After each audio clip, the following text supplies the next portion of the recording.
We are never as good as our dogs are, but in spite of our shortcomings, they tend to love us anyway. Perhaps they hope for improvement, as though the example they set might inspire us to reach higher.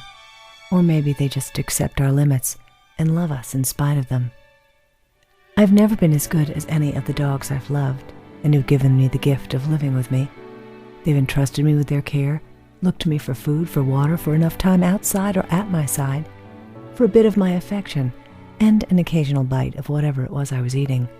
I've done my best to comply. In exchange for my meager attentions, they have each given complete and all-encompassing love, companionship, and adoration.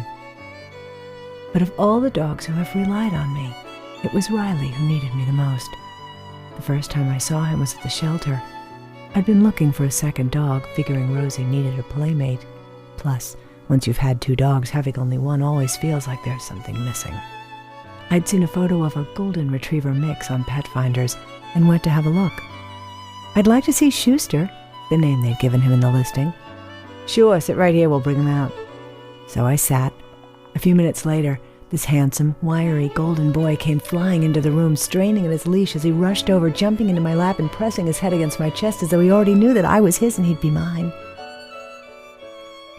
Turns out he would always be a bony boy. Once home, he discovered and adopted the couch, the chair, the futon, the bed, anything over a hard floor. No matter how much he ate, his ribs would always show, his hip bones always poking out like he hadn't been fed for weeks. He ate like that too, attacking every bowl of food as though it was his first or last. We thought his build could be credited to a bit of a greyhound in his lineage. That theory reinforced when we'd watch him run like a machine, like poetry in motion, like he was built for it. His love of running was second only to his love of me. When Riley first came to live with us, he'd roll onto his back if you raised your hand. Once he came to trust us, he'd only roll over, tail wagging, to avoid going out in the backyard. It was a cute and clever ploy that generally worked. Riley hated the cold, hated the rain, hated being outdoors, unless it was with me. Tethered to one lead, Rosie on the other, they'd constantly crisscross, braiding leashes as they nosed every reachable bush, tree, and blade of grass. Their panting like laughter, tails high and wagging, we'd cover the neighborhood. And when we came across another dog, friend or foe, Riley was the first to nose right up with a kind of "hiya, buddy" demeanor that was usually answered in kind by both dog and owner. He was like that. Life with Riley was like living with a cartoon dog, his gleeful exuberance triggered by the slightest change, waking up, going out, coming in, getting a treat, being fed, going for a walk, entering the room. I have piles of photos and even more pictures in my head of his animated grin, ears up, eyes alert, looking in the window, out the door, over at me. There is nothing that makes you feel as cherished as coming home to a dog, unless you're coming home to two. It was heartwarming to spot Rosie and Riley watching me walk towards the front door.